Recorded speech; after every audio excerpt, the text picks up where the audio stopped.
আজকের menu plain rice, এখানে করেছি ফ্রাইড রাইস।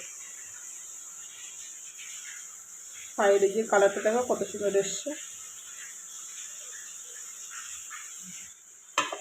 আর দেখো ভাতগুলো একদম ভাঙেনি।